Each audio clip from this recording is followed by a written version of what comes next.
and welcome to tonight's live coverage of Arianespace Flight 152. We're orbiting the telecommunications satellite INTELSAT 905 tonight, built for INTELSAT by Space Systems L'Oreal. Destination 335 degrees east over the Atlantic. In the French commentary box tonight, we have Pierre Junier and his technical expert Pierre Collet. And in English, me, Katie Haswell, and with me, Arianespace's Claude Bernard. You can also watch us live on the internet at www.arianespace.com.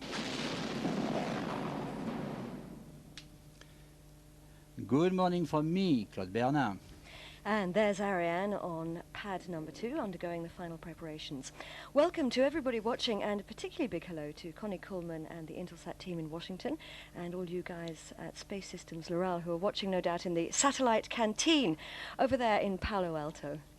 We're launching an Ariane 44L version tonight. That's with 4 liquid strap-on boosters. The status panel are all green, which means that we have no technical problem. Despite being the rainy season, the weather panel is green also. So that's good news. At this point, we are go for launch. Up there, hidden from view by the fairing, our passenger, INTELSAT 905, a telecommunications satellite built by Space Systems L'Oreal. Let's take a little look now at what's coming up in tonight's program.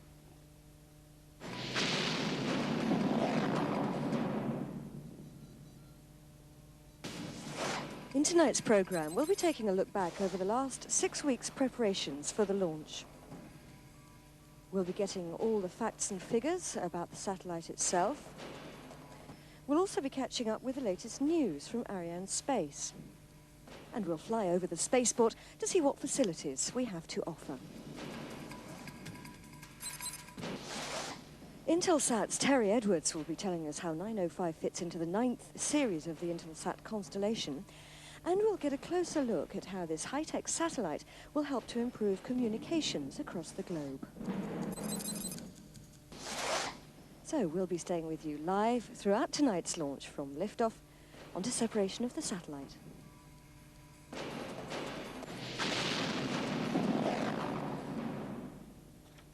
And you'll see there on screen there was it was written Jupiter. That's because we're looking at the Jupiter control room. This is Mission Control, the nerve center of operations here in Kourou. It's 15 kilometers from the launch pad for safety reasons. And there they are, Bruno Gilles, Range Operation Manager, in charge of all the interfaces from the Gagny Space Center toward the customers, and Rémi Cochet, Arianespace Mission Director. They are both in control of this launch campaign. And of course, Rémi Cochet, as mission director, is rather like a conductor in an orchestra, and that was mission control. Now, much closer to the launch pad, 1 kilometer away, is what's often known as the bunker round here, the launch center, and over there is another orchestral conductor. Exactly, and this new conductor is Yves Bondil, in charge tonight of this countdown. And there he is. He is launch site operation manager, but he also prepares the launcher till 2 months, from 2 months. So these people are working right up until liftoff. Now, it's been a huge team effort, of course, to get both the launcher and the satellite ready for tonight, and the preparations have taken about 6 weeks. So let's find out now a little bit more about the launch campaigns. The preparation campaign for Flight 152 started here on ELA-2 in the assembling dock. This is where take place the major integration operations for the launch vehicle, the 44L version. All this integration took place on the launch table, some 60 meters below us. This campaign was conducted all the way till the transfer of the launch vehicle to the launch area in the dock here. It started on the 25th of May and ended in this dock on the 22nd of May, when the launch vehicle was transferred to the launch area where it is now. This is where will take place the main preparation operations for the launch vehicle in view of the countdown, and also where it will start waiting for the arrival of the INTELSAT satellite. The INTELSAT satellite arrived later on the 2nd of May in Guyana, and since has been prepared in the preparation building for the payload next to us here. After the filling phase, the satellite was encapsulated in the payload preparation building. The meeting point with the launch vehicle is at D-5, final integration being scheduled at D-4. The launch vehicle will eventually be ready for the filling operations at D-1. I'd like to remind you that this is the 21st INTELSAT satellite that we launch. It was prepared by the Space System Loral teams. The preparation campaign for the launch vehicle and this INTELSAT 905 spacecraft was conducted with all the parameters under control by the various teams of the customer and Arianespace, and everybody is now ready for tonight's final countdown. And that was Remy Cochet. So tremendous cooperation between all the teams here, INTELSAT, SSL and Arianespace. This is the culmination of 3 years' work for some and 6 weeks hard slog for others. Now we're looking at the flight directorate here. And this flight directorate is headed by Jean-Yves Le Gall. Of course, in this place we find highest level in each field concerning the launcher. And if a decision has to be taken tonight, they will do. So any crucial decision-making process has to go through this crucial bunch of people, the flight directorate. So, of course, the stars, however, of tonight's show, the people are important, but the stars of the show are INTELSAT 905 and the vehicle which is going to deliver it into orbit. And there are some interesting facts that we're going to pick up on now. Let's get the vital statistics of both the launch vehicle and the satellite.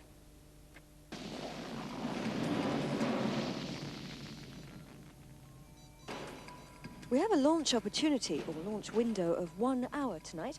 That's the time during which any irregularities can be resolved before resetting the countdown. We're using an Ariane 4 of the 4L version with 4 liquid strap-on boosters. We have a mass at lift of 486 tons, a height of 56.3 meters, and a fairing 8.62 meters long. The spacecraft was built for INTELSAT by Space Systems Loral in Palo Alto.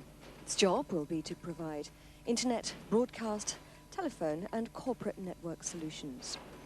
The spacecraft's carrying a payload of 76 C and 22 Q-band transponders.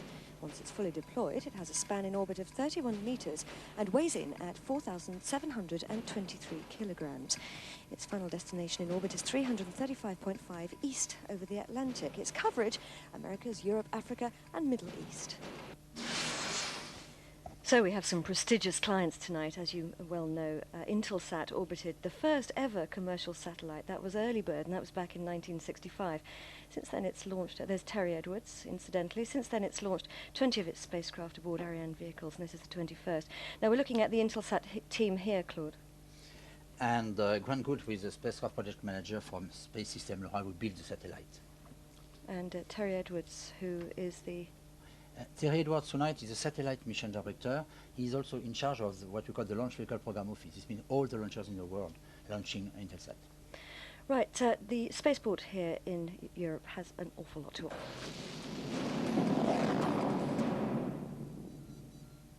This is the famous Route de l'Espace, or Space Road, vital to operations here in Kourou. It takes us all the way from the Jupiter control room just behind us throughout the spaceport. It's therefore the route that both the satellites and the launch vehicle take during the assembly process. Now, Jean-Charles Vincent's been taking a closer look from his helicopter.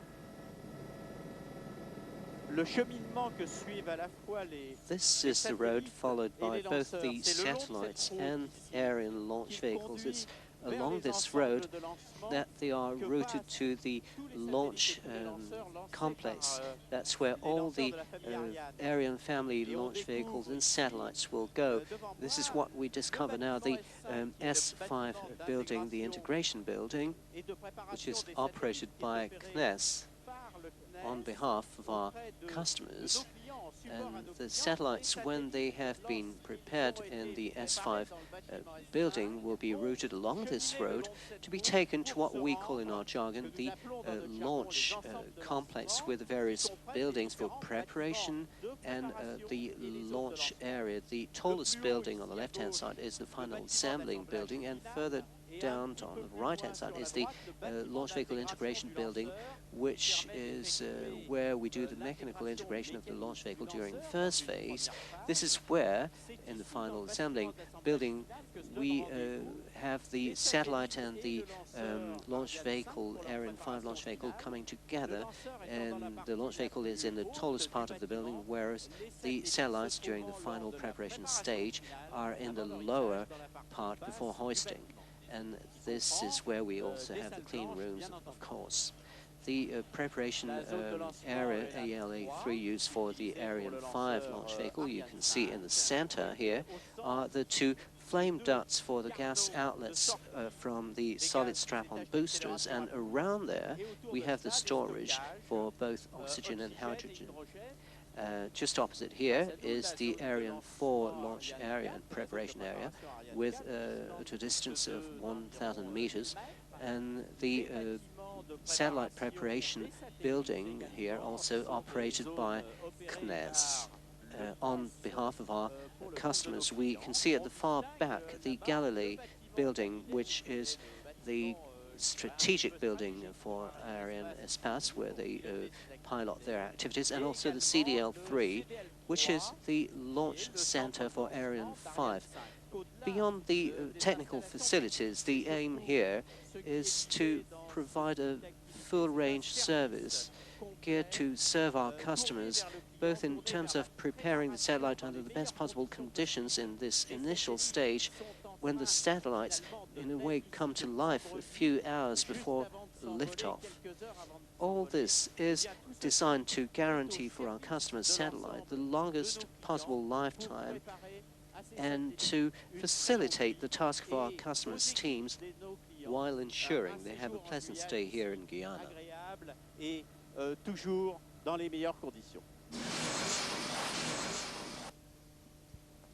Now, before launch, all eyes are on the status panels, and they are at this present time green, which means that everything is running smoothly. Claude, talk us through the panels. Each panel represents different parameters that needs to be checked from the launch tonight.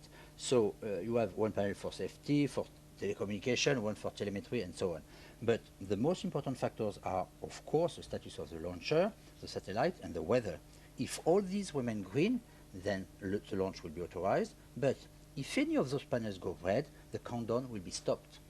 And indeed, we have a launch window of 1 hour tonight, so if there is a halt in the countdown, we have 1 hour to resolve any problems and reset. Otherwise, the launch is deferred until tomorrow or the next possible date. Now, we've just had the final weather check, and as far as that's concerned, we are go for launch. What's the weather like tonight?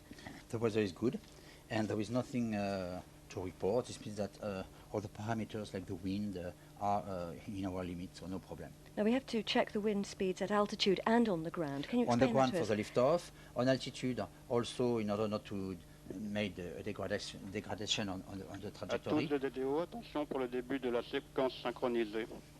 We're just getting the announcement here from the range operations manager. So Top, début de la séquence synchronisée. There we have it. We are now at the beginning of the synchronized sequence. This is the last 6 minutes of the countdown. This is the point at which the computers take over the job of running through the final checks during the last 6 minutes, and these computers are controlled from the launch center. Now, any hold in the synchronized sequence means that we do have to reset the countdown. More about that later. First, let's catch up with the latest news from Arianespace. It's been a very busy few months.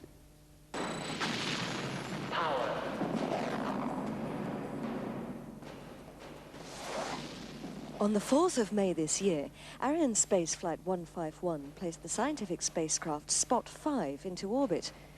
After 2 adjustment maneuvers, Spot reached its final position bang on time, 10 days later on the 15th of April. All the equipment on both the platform and the payload have been activated, and the instruments are functioning correctly. These are some of the first images that Spot 5 has sent us. Take a look.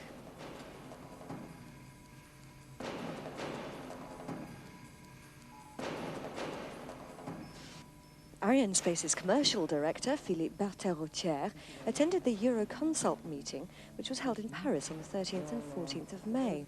He used the occasion to announce 3 new contracts for Arianespace, the satellites DirecTV 7S, IPStar-1 and Star-1C1. Since then, the Mexican private operator Satellites Mexicanos has signed up to orbit SatMex 6, constructed by Space Systems Loral. At the beginning of May, a huge turnout of over 80,000 people attended the Aeronautical Trade Fair ILA 2002. Arianespace and Starsem were there, attracting a high level of interest. Finally, Arianespace has improved its website, so you'll be able to watch the next launch, Flight 153, on the large widescreen format, so it'll be just like being there for real.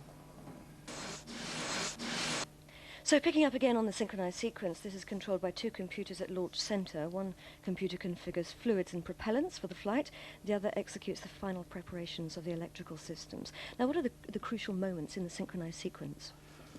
You know, all elements, all steps are crucial. But of course, as soon as we are going close to H0, it's more and more crucial.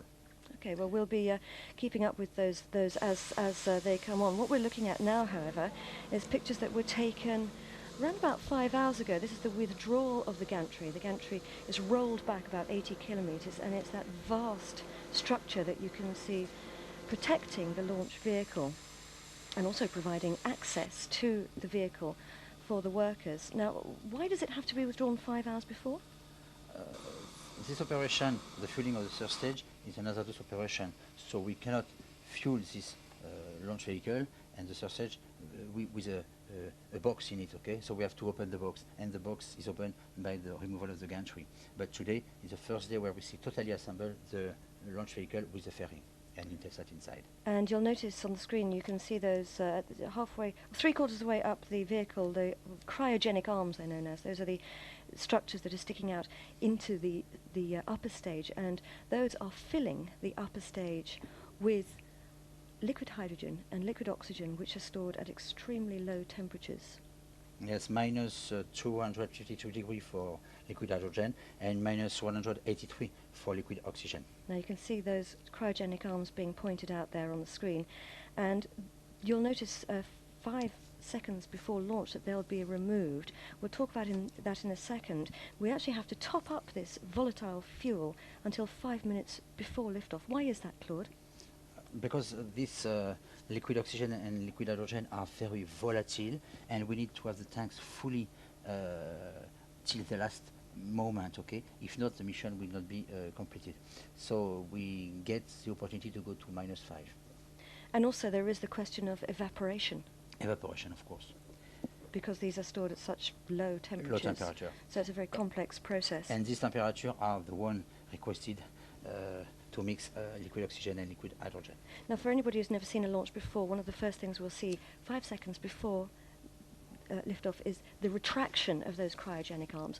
What happens? They give a signal, don't they? In at -5 seconds, it's a final automatic sequence who allows the opening of the two cryotechnical arms, and the confirmation of this send the command for ignition of the 4 engines of the first stage and the 4 boosters. Top, à 0 moins 1 minute.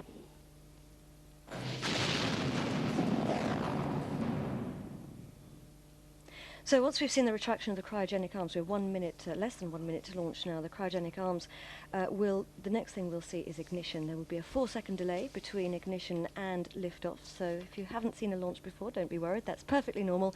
It's the computers checking that all 8 of those engines are fully lit. 30 seconds to go. Let's give our best wishes now to all of the teams, INTELSAT, Space Systems Loral, and everybody here at Arianespace. Our very best wishes for launch.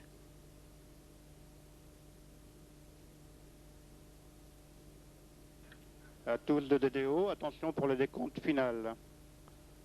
10, 9, 8, 7, 6, 5, 4, 3, 2, 1, top.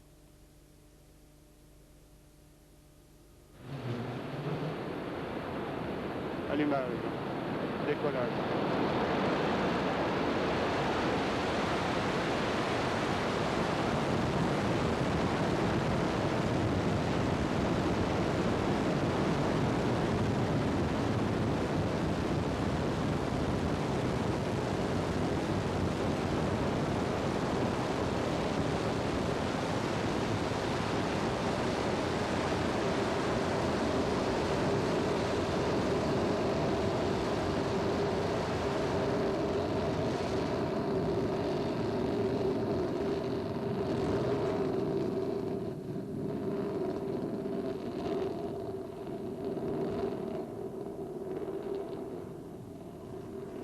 That sends shivers up my spine every time I see it. The vehicle's hauling itself against the Earth's gravity with a weight of 486 tons at liftoff and a thrust of 5,440 kilonewtons. We thought that was roughly about possibly 10 Concords. And this is a phenomenal. What's the speed here? So we are just at 0.30 kilometers per second. We are going from zero, of course, on ground, and you will see that this value is increasing very, very rapidly. We are at 40 now, okay? 0.40. This means 400 meters per second. Look, here, you know what this is on the screen? We are now crossing the sound barrier. And that's what we can hear. Exactly, okay? So we were travelling after 11 seconds, roughly about faster than the speeding bullet. Look, we are close now to 1 kilometer per second. That's because we are more and more lighter, of course. With this 8 engine, we are losing 2 tons per second. Okay? So everything is going well. You remember that we had a vertical ascent to protect the tower, and then we made a dogleg to the east, and we go to the trajectory as nominal. And we should soon be seeing the shards of light coming out, which is the boosters falling away. Well, we've got transferred now to the animation, and the boosters burn for 2.5 minutes. Those are 4 liquid boosters on this occasion, because we have the 44L version, 19 meters tall, and a weight of 4.5 tons each at liftoff. Now, why are we using this version on this occasion? So we add the power of the 8 engines, Viking engines, in order to deliver in space the close to 5 ton of INTELSAT. So we need the more powerful version of the Ariane. And this was done ce soir for the moment, tonight for the moment, at the liftoff, okay? So no more boosters for the moment. And we're now being powered by the first stage, ignited on the ground. Alone. And you know that you have to leave the Earth, and this is really hard. It is not a smooth flight. And that's being fired by 4 Viking engines, burning a ton of fuel per second, burning for about 3.5 minutes. So we're coming up now to separation of the first and second stages. And we've heard that we've had ignition of the second stage. So we're now into the second stage of the flight. 1 Viking engine burning about 2 minutes, and it will burn about 33 tons of propellant during that time. Now, what's the goal of this stage? So, as I said, the boosters in the first stage need power to leave the Earth. Okay, this is done. And now, the second stage, let's say, is improving maybe the position where the first stage deposit hit. So if we have an imperfect trajectory, the second stage has the ability to correct that. Exactly, but effectively 10 seconds after the second stage engine ignition, the guidance law is given to the launch vehicle to go to a certain position, the position where the second stage will be separated from the third stage, and another story with the third stage. Now we're coming up to separation of the fairing. That's the tip of the launch vehicle which is protecting the satellite, and there you can see it falling away. It sort of opens like a big set of jaws. Now, why does the fairing have to be jettisoned at this point in the flight? Why can't we hang on to it for longer? I mean, we are officially in space, indeed. Of course we are. We are in a total vacuum, and to cross all this part, let's say the bad part of the atmosphere, we protect by these 2 halves the satellite. Okay, now there is no need, because we are in vacuum, so we jettison the fairing. And again, later and later. So there we have Kevin Malloy, Strategy and Business Development at INTELSAT. And sitting next to him. So this is Steve Hall, Ariane pilot responsible.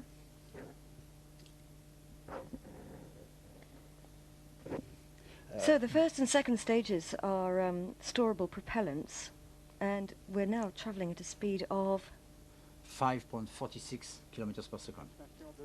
And Mr. Bill Weller from SSRI. And we've just heard that we've had separation now of the second and third stages. And the third stage has ignited. So we're now burning the third stage, powered by cryogenic fuel. First and second stages were storable propellants, or chemical propellants. This is now cryogenic. Liquid hydrogen at minus 252 degrees centigrade, and liquid oxygen at minus 190 degrees C. Those are very low temperatures. What are the complexities of storing those propellants? Because, you know, inside the tank we have the liquid oxygen and liquid hydrogen to be flammable together. The temperature we noticed earlier are required, and this is very hazardous, volatile as we said, and inflammable of course, so it's an hazardous process. But now it's working well. We are increasing the speed, 5.6 kilometers per second at only 400 seconds. Now we're just receiving news that we've had the acquisition of signal in Natal in Brazil, and we're now being guided by telemetry, which this is the method by which we're keeping in touch with the vehicle through radar and tracking stations on the ground, and they're rather like big ears listening to the launcher as it flies over. Now, how does this actually work? With the radar, you know where the launcher is in the sky.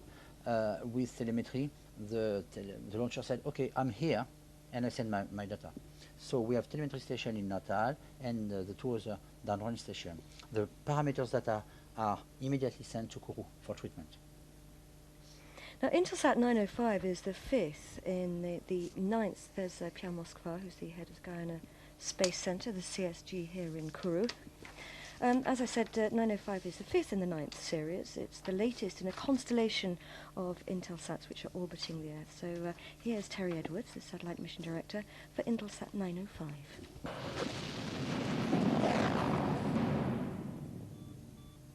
Hello, my name is Terry Edwards. I'm INTELSAT's Director of Launch Services Program Management.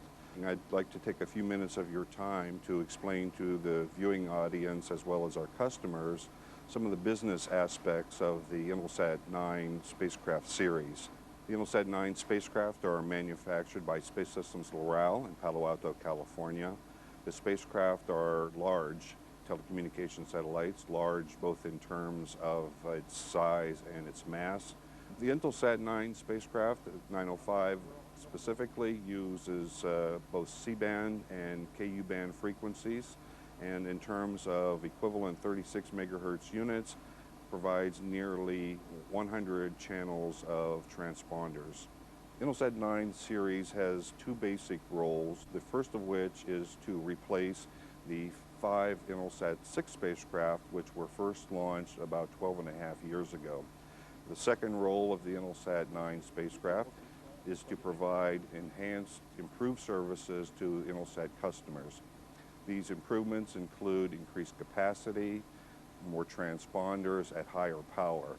These advanced features will be used by carriers, broadcasters, internet service providers, and operators of business networks to provide a number of new applications and improved services to their customers.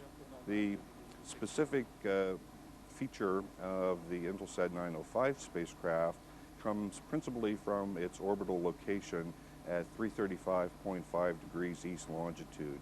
At this location, the antenna coverages provide coverage of the eastern United States and Mexico, all of South America, Europe, and almost all of both Africa and the Mideast. As such, this provides a lot of connectivity choices and solutions to INTELSAT's customers. The INTELSAT 9 series will continue launching the 906 and the 907 spacecraft, also using an Ariane 4 launch vehicle, with launches later this year and early next year. Following launch and following separation from the launch vehicle, the spacecraft will be controlled by the INTELSAT Launch Control Center in Washington, D.C. Following about 7 days of maneuvers to place the spacecraft into geostationary orbit, the spacecraft will begin testing on orbit to verify spacecraft bus functions as well as communications performance. This testing will be from approximately the middle of June until the middle of July, and we expect to have the INTELSAT 905 in commercial service starting the 18th of July. Thank you. And there he is, Terry Edwards, who's had a part to play in every single one of the 20 Arianespace INTELSAT launches so far. So this will be his 21st. Indeed, I know that it's also his 41st launch in total. A man who's tremendously respected by all the teams. So, as you heard there, it's been a long partnership between Arianespace and INTELSAT. Indeed, this is the 4th in the 9th series to ride on board Ariane, and we still have 2 more to launch. And of course, INTELSAT is playing a part in the World Cup, I believe, Claude? Certainly that the pictures of the World Cup are likely to be carried on the INTELSAT constellation. I don't know if you are a football player, Cathy, but... Certainly not a player, but I do like to watch it. This is the 7th launch of the year for Arianespace, and it has been a tremendous rhythm, and certainly better than the competitors. And as we said earlier, INTELSAT launched the first ever commercial satellite. That was Earlybird back in 1975. And just a few comparisons. Back then, Earlybird, it was 1 satellite per TV channel. And now what is it, 1 satellite per 100 or so, 98? It was 1, and 90 on this one, on 95. You were around back in those days, Claude. This is normal and logic. And of course, there's another comparison, which is that the weight at the time of Earlybird was 34 kilograms, and the weight of INTELSAT 905 is nearly 5 tons.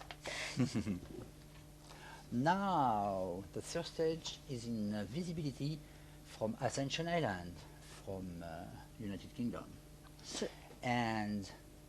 So we're now receiving acquisition of signal. From this place. Which means and that the data are we're listening to the vehicle, and the data, the parameters are normal. And the speed that it's 7.2, very close from what we call the satellisation speed, the good moment for the satellite. Okay, well, INTELSAT 905 will increase the power of the satellite, which it's replacing, by 2 or 3 times. So let's find out a little bit now about how it's going to improve communications.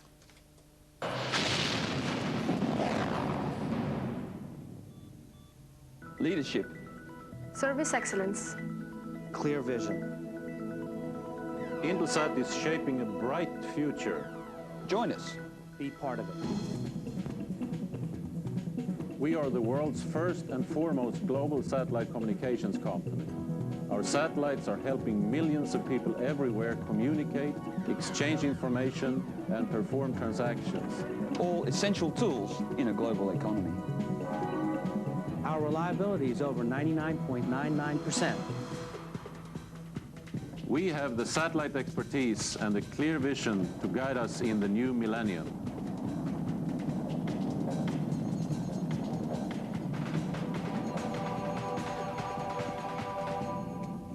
Every day, we help the world keep in touch. We bring historic events to life. Our fleet of geostationary satellites covers every country on Earth. INTELSAT's connectivity is unrivaled. More than 7,000 gateway Earth stations and several million smaller antennas access our system. We link the world. East and west. Este y oeste. North and south. Nord et sud. Developed and developing regions. Wherever you are, You're always within our reach.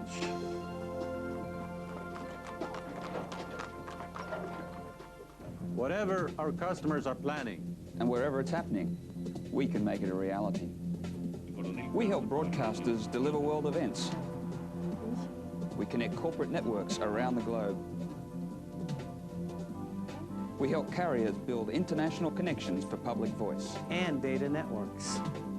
We provide backbone connections for internet providers, bypassing congestion on terrestrial networks and making the World Wide Web worldwide.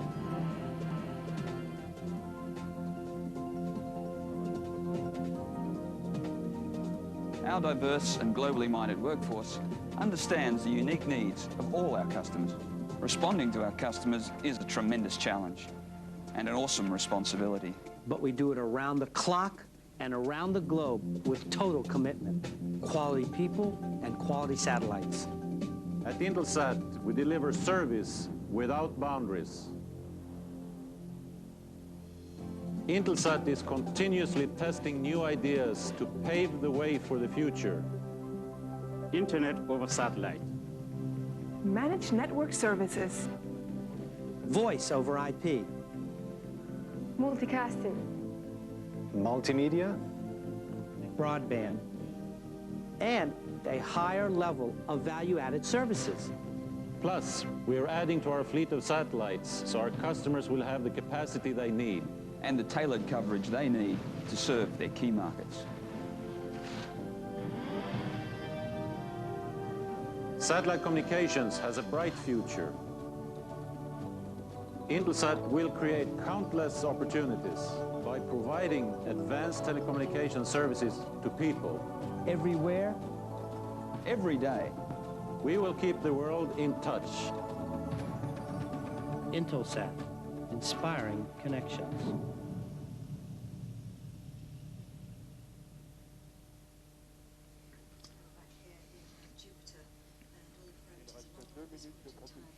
Now, the ground facilities here at the Kourou French Guiana Space Centre are second to none. I believe you couldn't hear me there. I hadn't switched my button on, but I have switched it back on now. And I was just saying that the ground facilities here in Kourou are second to none, and we all know that ground facilities are, of course, essential in providing launch services. In fact, the facilities are so efficient that we can prepare several satellites at any one time. And how does that work, Claude? In fact, you know, the increasing of the launch here and the possibility to launch constellation made Arianespace to be this big, complex, known as S5 that we see in the movie with Jean-Charles Vincent. And of course, now we can face the demand and we can launch and prepare for the launch more than 5 satellites at a time, at the same moment. Which, of course, really provides tremendous facilities for customers.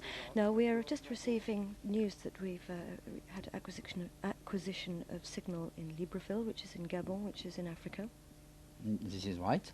So this is the last step now at the downrange station. We are close to the end of the flight. I just want to add something concerning the S5. It's a fully, let's say, integrated process. You enter the building with satellite in your container, and you are going out directly inside the fairing. Now we're coming up to extinction here of the third stage. We have 30 seconds of propulsion left on the third stage. So once that's extinguished, we will have no more propulsion, but we will still be moving forward. And for those of us who are not physicists, Claude, why is that? How does that work? So after the end of the propulsion of the third stage, of course, the stage conserves a certain speed, but we are using small engines, small thrusters, on each side of the launch vehicle in 2 phases, and these equipments authorize to send the third stage in any direction requested by INTELSAT before separation.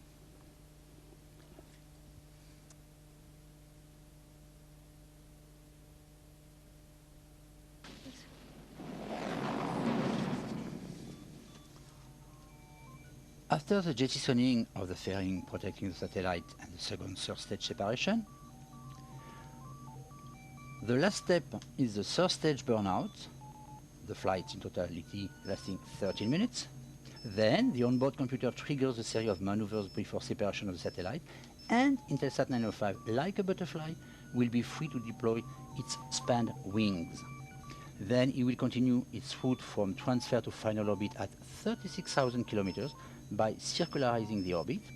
It will join, as a jewel on its crown, all the geostationary satellites of the constellation.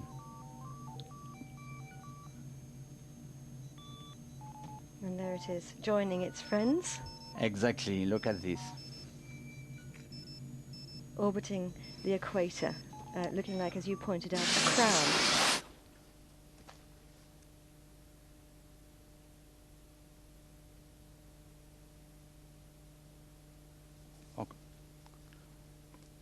So now... So Claude was just giving us an idea there of what's going to happen. What we call the orientation of the satellite is continued here. Now, unlike most companies, Loral deploy solar rays before the first burn, and that takes place actually 2 minutes and 10 seconds after separation. And this is so that they can use the energy from the sun and save the onboard batteries. And it actually takes them 4 burns, I believe, to circularize. This is right. Séparation INTELSAT. Okay, we separate, this is done. So we now know... New bird is born.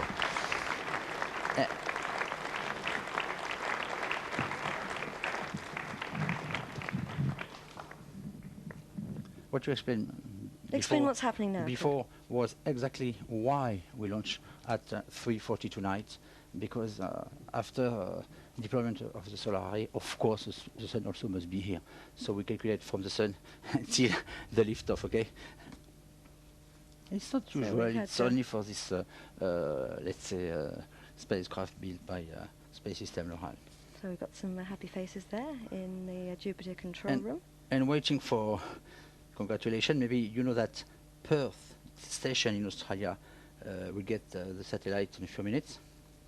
And after that, Beijing in China. Now just recount what's actually happening to the satellite now, Claude. Now, satellite is alone. The station, as I said, are looking to him, and we'll make the first check, saying, okay, everything is clear. And after that, after acquisition of the sun and the Earth, we can deploy the 2 solar array, north wing and south wing. So, facing the sun, the full energy will be on board. So successful launch there. We've had satellite separation. And we're awaiting now the speeches.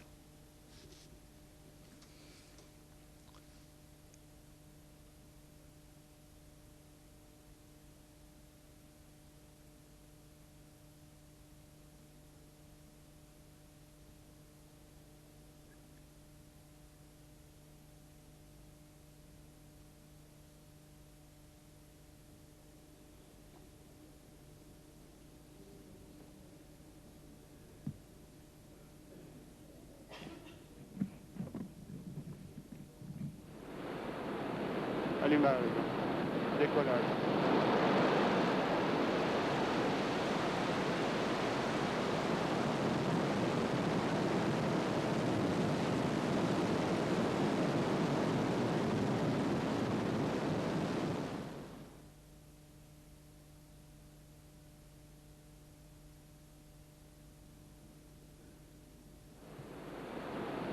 Allumage. Décollage.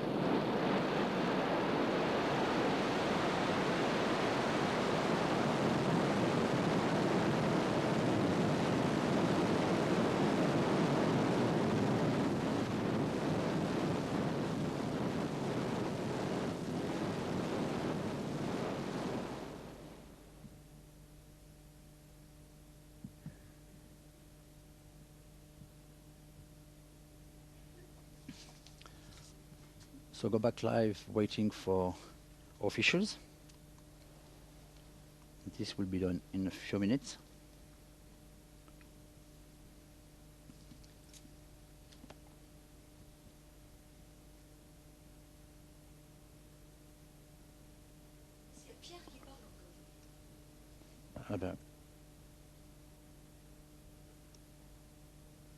So waiting for this, just continuing the explanation on what satellite is doing in the near future.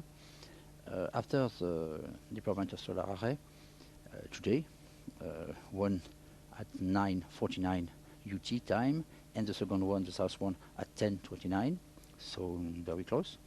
4 apogee boost will be done, okay, on the 3rd orbit, the 5 orbit, the 7 and the 10. And beginning tomorrow morning, 6 June, and ending 11 of June. This means that after the deployment of the reflectors, 12 of June, the satellite will be fully, let's say, operational. And after that, the payload will be tested. And by, let's say, mid-July, satellite will be ready for his life, commercial life.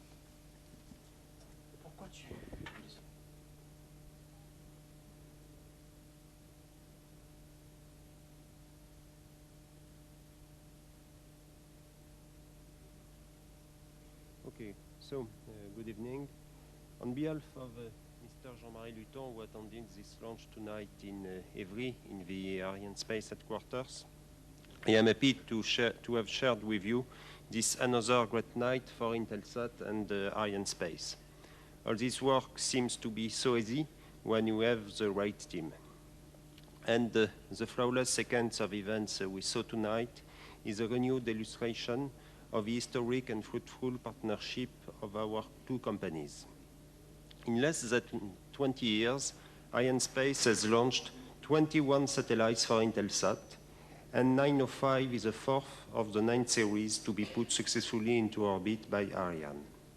Yet, tonight is certainly not the end of our partnership. In fact, we are already preparing for the launches of 2 more 9 series in the near future. And I can assure you that we will continue to do our best to provide you with many more success stories. As we celebrate tonight's success in Kourou, I send a friendly hello to all of you watching us from around the world, and especially to those of you in Washington, D.C. at Intelsat, at Space System Loral in Palo Alto in California, and in Every at Arianespace. I would like also to warmly congratulate all the teams that have been involved in this success. During the manufacturing of the spacecraft at Space System Loral and Alcatel Space Industries, in the campaign here in Kourou with the SSL teams, the CNES staff on the launch base, and of course, our team in Arianespace. Success in space projects requires a real teamwork, and we demonstrated tonight that we were a real team. For our company, this is the 7th launch of the year, once again setting new records and putting us far ahead from our competitors worldwide. I am very proud of this demonstration of our operational capability. Indeed, operational capability and customer service are at the core of our services. Satellite operators and manufacturers recognize this. And this is why Arianespace was chosen for 6 of the 7 launch services contracts, 6 on 7, which were open to competition so far this year.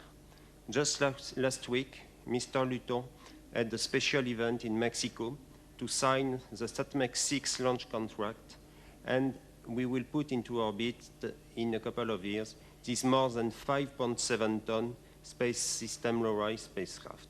In fact, we will launch it next year on an Ariane 5. In the more immediate future, our next launch will be later this month. Now, let me wish you at Intelsat all the best with your new satellite. Once again, thank you for your attention and my congratulations.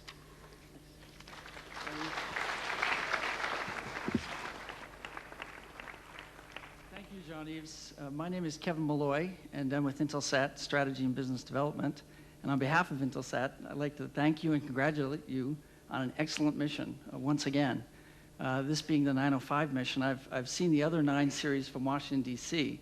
being on site on Kourou for my first time. It's very impressive, both the operations and how flawlessly things are done. Would also like to thank our friends at Loral for another excellent spacecraft. And although the work is done here, my colleagues in Washington, D.C. are just starting, as the next few hours will be quite critical in the next step in 905. But once again, thank you very much for an excellent mission.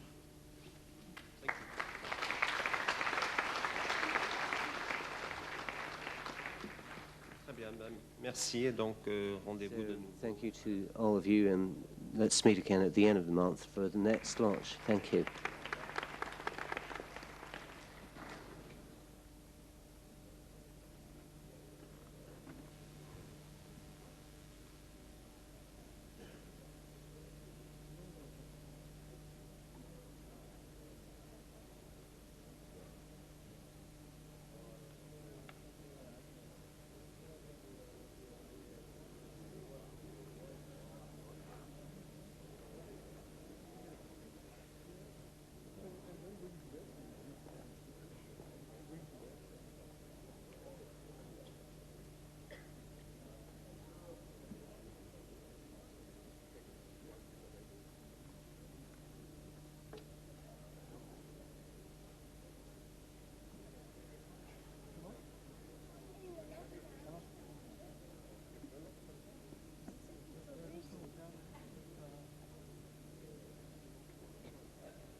merci indeed to Claude Bernard, who was with me in the commentary box, and Pierre Collet, who was with Pierre Junior in the commentary box. Let's go and take a look now at a replay, and we'll say goodbye.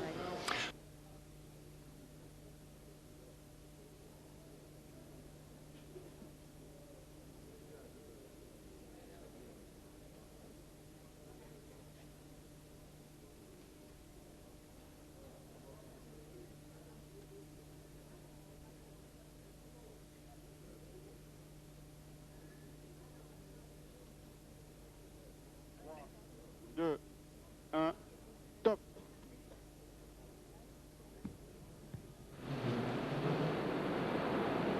Allumage, décollage.